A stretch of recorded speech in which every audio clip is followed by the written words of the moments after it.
All right, so we're going to steam some milk. I'm going to start off pouring into a jug.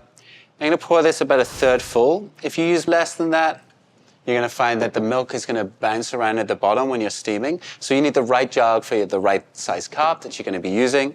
If I'm about a third full, if I'm making a cappuccino, my goal is to add enough foam, enough texture to it, that that liquid volume goes from being a third full to maybe just over half.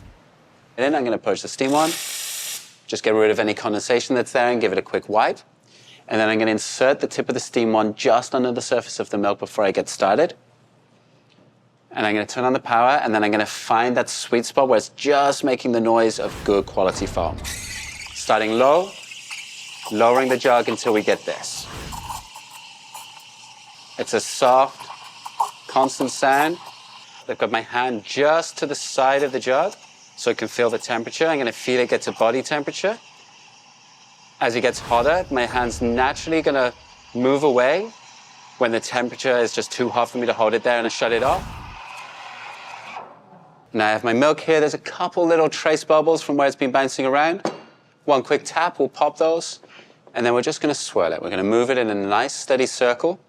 It's going to bring it together in an emulsion just like it was doing on the steam wand, make it easier to pour with. I'm going to keep it moving, keep that kind of a nice emulsion we've made with the fats and the sugars and the foam, so it's a nice pourable liquid.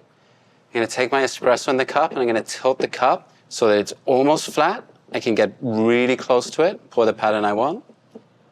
So we're going to pour now, going high. The coffee is going to stay brown, and when I get closer, it goes white. I pour in one place, and then right at the end, I cut through to create my hard pattern.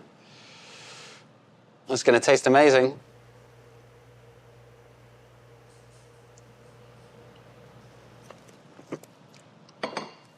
And it's all the things you want from milk. It's comforting, it's sweet, and it really cuts that coffee flavor, softens everything. Delicious.